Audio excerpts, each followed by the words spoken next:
From the mouth of Iylana von Zant, Neffie is a straight bitch. A straight gutter snipe, straight up out the hood. Hello, y'all. This is Auntie, and I am coming to you all with a review. I am in all my Neffie attire. Got my Neffie wig on, my Neffie makeup, my Neffie choker, my Neffie earrings, and I am so ready to do a review on Iylana Fix My Life featuring Neffie and Shelby, better known as Soullow. Y'all, let me tell y'all, if this ain't the best episode ever, okay? Y'all, first of all, let me slow down. Hello to all my new nieces and nephews. Thank you all for liking and subscribing to my channel. I appreciate you. Auntie loves you. To all those who are just coming out to check Auntie's advice channel out, go ahead on and hit that subscribe button so that you can be notified when I do a review. Okay, so now that that business is out the way, let's talk about the bitch called Neffie. Everybody needs a sweet old auntie, right? Having one, it just would be nice. 'Cause everybody needs a sweet old auntie, right? So welcome to Auntie's Advice. So when this episode opens up, we see Soullow, or Shelby, in crisis. He is in crisis because after he sat there and was pampered by all those women and tried to lay his head down to get some sleep, it brought a reality to him that he had not dealt with in a while. He tells Iylana that he can't deal with this because ever since they talked, he was thinking about the rape and what happened. See, he was a young child when he was being raped, him and his sister, and there was nothing he could do about it. So, of course, he married some woman like Neffie or Neffie, the bitch. He marries her because he wants to save her. He wants to rescue her. He wants to try to make up for what happened to his sister, what he could not do. So when he saw this woman sitting in a household, a ghetto household, I'm assuming, he saw a woman that was not together, that needed rescuing from a man like himself. And so he basically thought about home, thought about all the things that he had been through, and here he was going to be on his white horse and save the day and save Neffie. Because I'm sure when he showed up, that he showed up and met Neffie, not Neffie. So Iylana goes on to tell him that, what if these things are coming up because you're in a safe place. You're in a place where you can safely bring all these things up, feel all these emotions, and eventually move on to a healing place. So y'all know what? You'll remember at the ending of the last week's episode that Neffie sat and told Iylana that they were moving into a house. That they had a house and they was going to be moving into it in a week. Well, during Shelby's crisis, he talks about the hotel and that, he really wants to be living in a house and he's tired of things falling through. Okay, so Iylana, like me, look like, what? Okay, your wife just said downstairs, before they found out that you was having a crisis, that you were all moving. So he says, no, we're not moving. The place didn't come through because the lady didn't know about all the other prior evictions. And that his wife knew about it. Because guess what? Iylana, just like a woman like me, checked it and said, wait a minute, hold up. Your wife told me that y'all was going to be moving. Did she know about it? He said, yes. What a lying gutter snipe she is. Okay, so why would you sit down there and call yourself wanting to be healed? Wanting to be set free, wanting to be delivered, and you doing everything on false pretense and you telling a lie. Okay. And all my nepotism, okay? Why lie, boo? You ain't got to lie, Craig.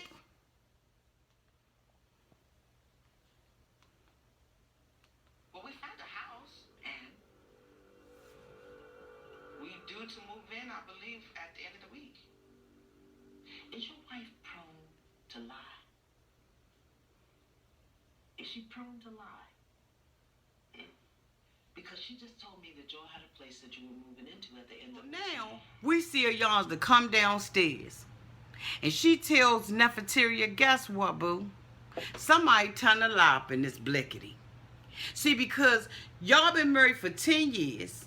Been together for 10 years, married for 5, and both of y'all got totally different stories.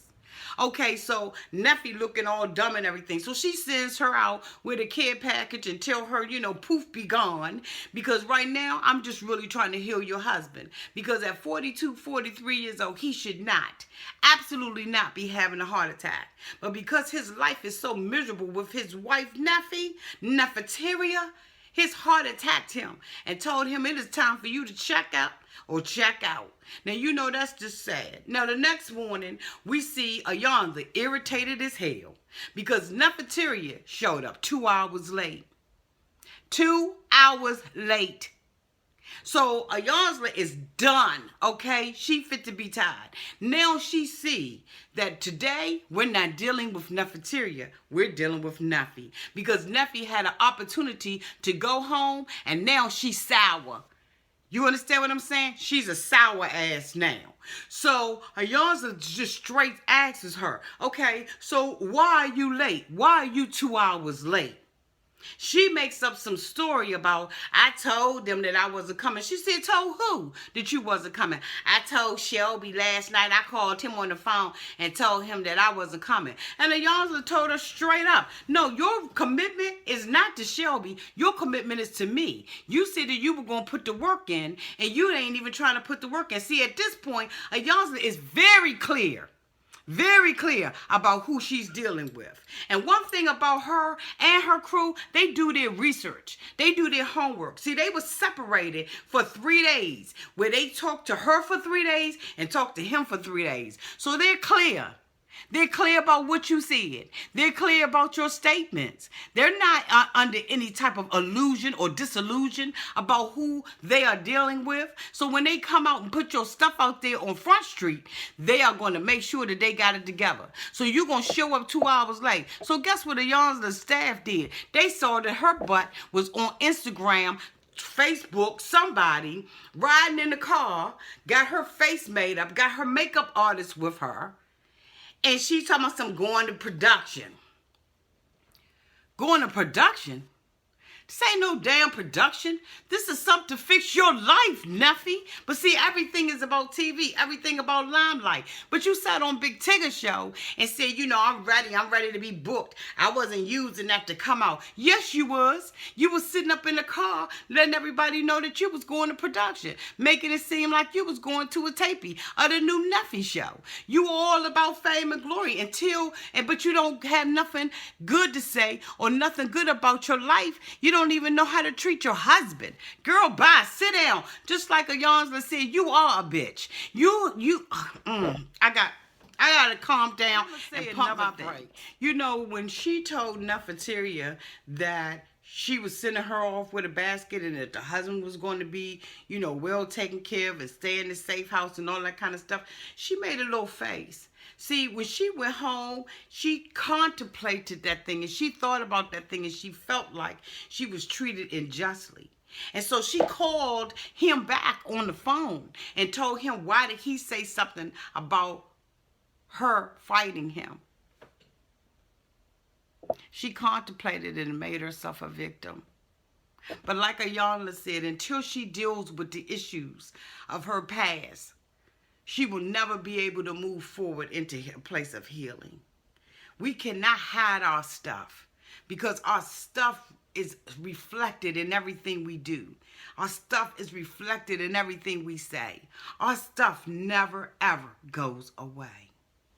It just doesn't. So when Neffie shows up late, Iylana tells her that she is so willing to be wrong, but she believes that Neffie is more into the performance than the reality. She further goes on to tell her that she is the one that's ready to check her. Check her, boo. Check her. Okay, listen to this. We reach out to you for the This show. is when she Yes, says that to- she was mad at him for telling her Telephone. that Yes, they ma'am. just And what that we they do is we fist take fight. that telephone Listen. interview and we transcribe it. Yes, ma'am. So I want you to read this right here. I used to fist fight Shelby Okay, a lot. right there. That's what I asked you about yesterday. Right. And you made up that he said that to me. And it's right there in your interview, right out of your Right. mouth. You didn't let me finish. Let you finish what? My mind was so altered By. because I was a heavy drinker. Were you drinking yesterday? Girl, bye! Bye! You wrote this stuff down. You the one that said that you fist fight him. But you will call him on the phone, interrogate him, tear him down, and make it about him. Way to deflect. Way to deflect, Neffie. You go, girl. Way to put the blame on somebody else instead of taking responsibility for yourself. Take responsibility for you, boo. You said it, not him. He never brought it up. They go on in the episode to talk about how he never brought it up. And I'm going to show y'all, let y'all hear that clip too. Tells her, you move from relationship to relationship, as her grandmother said, before the bed even get dry. If that ain't nasty. But that's the truth of what she did. See, she was going through a divorce with one man, had another man's baby in her tummy, and had both them, her and the boyfriend, living in his house before the bed even dried. And you got mad because Iylana called you a bitch. That's what a dog do in heat. It moves from person, dog to dog. It don't even matter. Is Neffie a gutter snipe? Let's go. Then they go on. Iylana goes on in the episode and talks to her about, not really knowing who she is. Then she talks about his mom. Neffie goes on to say the only thing that she knows about his mother is that she got stage 4 cancer. Oh my God. Y'all, this episode right here. Okay, let me digress a little bit. Iylana tells her you need to go to the mirror and smack the first person you see. That you don't even know your man's history. See, on the first review that I did of this, I went a little nice and easy on her. But on this one, I can't. Because more of her is coming out. And you can see that the more that Iylana digs, the more that she shades her in her own reality, under her own palm tree, under the breeze that she created, Neffie's coming out. See, Neffie's the defensive one. Neffie's the one that justifies what happened to Neffiteria. So anyway, Iylana goes on to tell her, that there's some realities that she has to come to. Neffie has to come to reality with some stuff. On whether or not this is the marriage that Neffiteria wants to be in. And she asks her, do you have the lady balls to do it? She tells her that she's going to have a conversation with Shelby about how she feels about it and what she really wants. And she's just going to be there to support. So we see Iylana, come back on, and she has a suitcase that she packed for Neffiteria herself because this girl doesn't want to face the reality. She asks, so Shelby comes on the scene and he has on a suit. And Neffiteria looks up at him like this and says, oh, don't you look dapper? This is the first time I've ever seen you in a suit. You mean to tell me y'all never been to a funeral or anything? Never been to church? Never wore a suit before? Y'all confused about this relationship. This girl was totally in there, like Iylana said, to be rescued. He was the better of 3 evils. It was the husband she was divorcing, the knucklehead teenage boyfriend she was dating, and him. And she chose him because he had a roof over her head. He took care of her kids. And this is just the triflingest story I've ever heard of in my life. Better Iylana than me. So we go on with Iylana asking them, basically about, why is she there? Because she wants to know whether or not Neffie is doing it because she wants to be on reality TV. And then she shows her a clip of her in the car with her little glam squad, and she's shouting them out. And she said, oh no, that came from this morning. And she like, right, I'm trying to heal people. I don't have time for this BS. I don't have time for you to do that. And Neffie is sitting there, she asked her, so are you on here to be on reality TV? First of all, Iylana said no. It's a yes or a no answer. And then she says no and tries to go on to, and she cut her off. And I don't blame her. Come on, girl. You're trying to get your relationship healed. And you out there, peace, love, and hey, y'all, I'm so done with this. Okay, so anyway, we go on. He pulls out a teddy bear. And she asks him, what about, what does that mean? How does that relate to his life? And he says, because he never had a childhood. Then he pulls out this big dress, and he says that had to do with his childhood and the rape. So she pulls that out of the bag that she created for Neffie, because she was like, you need to deal with this too. And she's like, that's part of my life that's gone.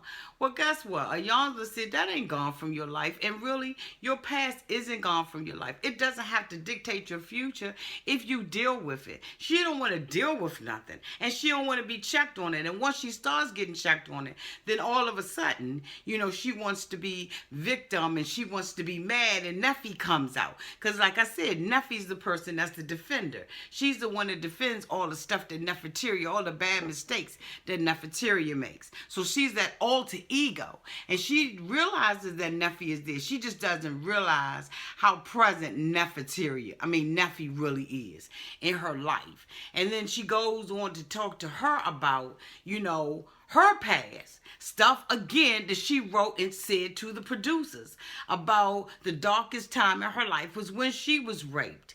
And so, you just see this girl just balling down and just having all of this stuff that she just doesn't want, excuse me, y'all, that she just doesn't want to deal with. And she wants to act like it's in the past. Then she starts a petty argument with him about what he said. And, she made an assumption that he said it. No, your ass wrote it down.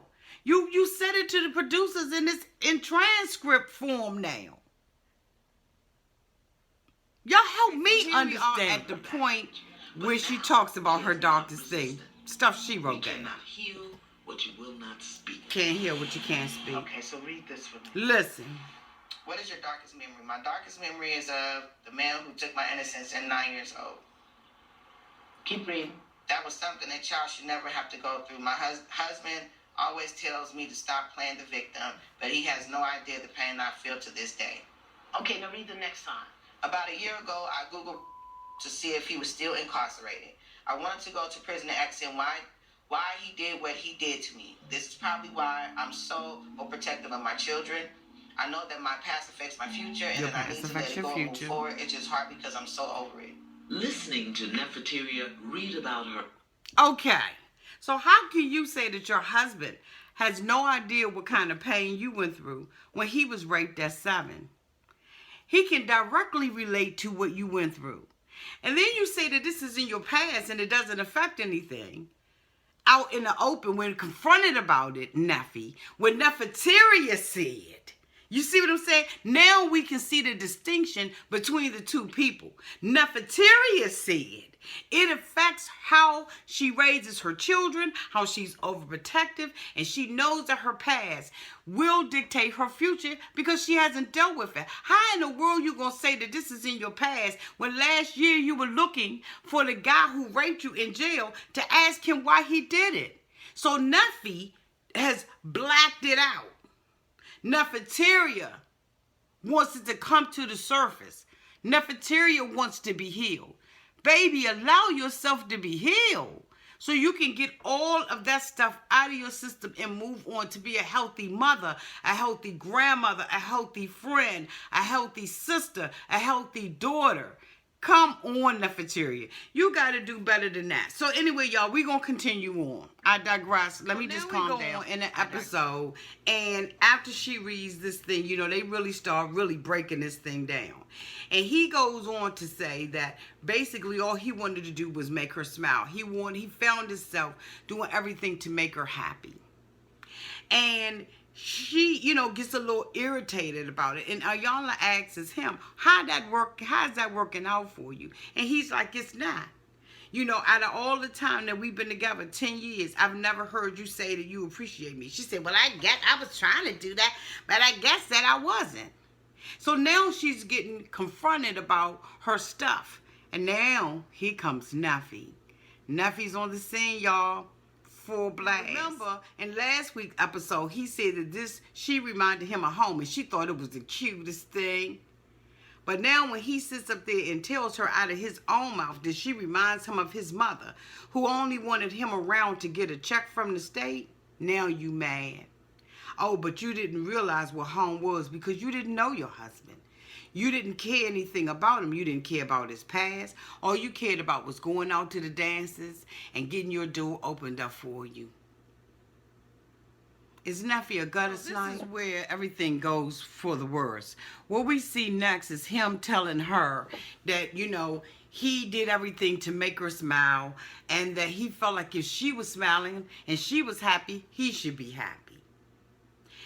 Iylana tells her, you know, he says, I took care of you without taking care of myself, which is what a lot of people do. You could always see somebody else's yard and not your own. And so now we go into the nitty of the gritty. And he tells her, when he says that to her, she said, that's the realest thing you done said.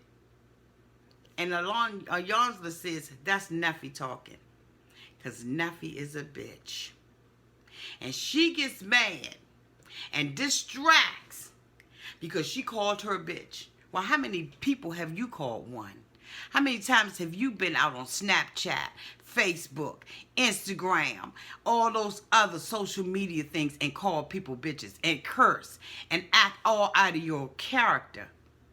How many times, Neffie?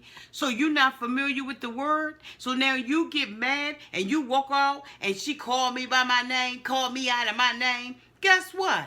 You sat up there and told your husband in front of her that that's the realest thing you've ever said. You didn't think that was emasculating? You didn't think that there was something wrong with what you said? But see, that's you speaking your truth. That's you using your voice. That's not you caring. You don't even care. Everything that has been addressed by him. I've never even seen you reach out to hug him. To even say, you know what, baby, I feel your pain. I'm with you. I'm your boo. I'm your wife. I'm your ride or die. That's not in you. Because everything that's in you, from you living in the streets and growing up in the streets as a runaway, according to you at 16, has been about you and survival. Everything you have done has been about survival. But what about other people? What about the needs of others? You've never stopped to even meet those needs. And until you get it straight and get it right, you never will. And then she storms off. And Iylana goes on to call her a gutter snipe. I put the definition of what a gutter snipe is. It's a child that's unruly, out of control, that grows up in the street. And that's her. So, Neffie, guess what? By definition, you are a gutter snipe. Iylana didn't say anything that wasn't true about you. Because by your own admission, you are a gutter snipe. So in the next scene, we see her, you know, storm off and she comes back. And now she's broken and she's hurt. She's toddling or going back and forth in between Neffie and Neffeteria. Because somebody called her a bitch. Because what she's probably used to doing is fighting and getting all up in somebody's face. But she got too much respect for Iylana to do that. And it ain't even respect. It's fear. She know better. See, we know who to check. But she ain't think nothing about her, like Iylana said, to tell her husband, are you effing serious? where he said something to her. She didn't even think about that. Okay? And he's taking care of your 4 kids. Not 1, not 2, not 3, but 4 kids. And you living in a hotel. Let me tell y'all something. This daggone thing, y'all, is hot as a cotton freaking firecracker. I mean, I am like trying to do this review, and I'm trying to do this too. And I'm just like, this girl is off the hook. And when you see Neffie don't take responsibility for jack. And I mean, I'm talking about nothing. Everything else is about somebody else. And then you're going to sit up there, Neffie, after you made an assumption that he told, something that you told, that again is transcribed. You going to sit up there and make an assumption and then tell him he making it seem like it's all him. Well, no, the preponderance of the evidence is showing that it's all about you, Neffie. It's all about you. Got a snipe? Iylana gets up and says, you know what, I'm going to work some things out in the house and I need y'all to come in. As soon as they come in the house, she apologizes to Neffie. She apologizes for the manner in which she said what she said. Not what she said, but how she said it. She owned up. She popped her bra strap as a woman. So and in closing, Iylana sits down with them and she has them face to face with each other, and she tells them to, you know, share. And she tells him that she don't want him to smoke in the house, and he says that's done. And she talks about, you know, him feeling shut out from him when he doesn't want to talk. And he's saying, you know, you have a right to know when I know. Okay. And then she talks about when he says fall back, and he's like, well, fall back to me just means not the drama. I don't want you to bring the drama and act like the world is over. And then he tells her, I don't want you to drink anymore. Let me be a support to help you. And, you know, I never heard her say, okay, but okay, we're going to go on. And then, you know, he says, I just want you to know that I love you. And she was, and he was like, and you can trust that. I love you and I can trust that. And Iylana told him, challenged him and said, well, how can you, who told me a little while ago that you don't trust people, trust that? He said, well, I don't trust other people. And then she says, well, do you believe that I love you? Do you believe that all of this, with no lashes on, no nothing, no wig, no nothing, loves you? And Iylana says, okay. So she comes back out. And, you know, Iylana, she's taking the makeup and all of that, the big earrings off. Iylana says, this is the first time that I've believed that this marriage could be saved, or that she wanted to save the marriage. And so she comes back. Then he goes on to tell her that this is the Neffie I fell in love with. They talk about how Neffie is a character, and she was a person to protect her. You know, gives him in closing, you know, advice, and both of them advice. She gives him a coupon to get holistic care done, counseling, and she gives her a pass to her Healing Women's Conference. She says that she needs it. And they hug. And the episode ends. But not before the words come on the screen that says that Neffie, although she promised, drunk every day for 4 months. And that Shelby wouldn't give her any more money for liquor. So guess what? They are headed to divorce. Did Iylana fix her life? No. And yes. All at the same time. Did she fix Shelby's life? Absolutely. But time will tell where everybody ends. Thank y'all so much for watching. Sorry this was so long. To all my faithful, faithful, faithful nieces and nephews, I adore y'all. Love y'all to death. Bye-bye.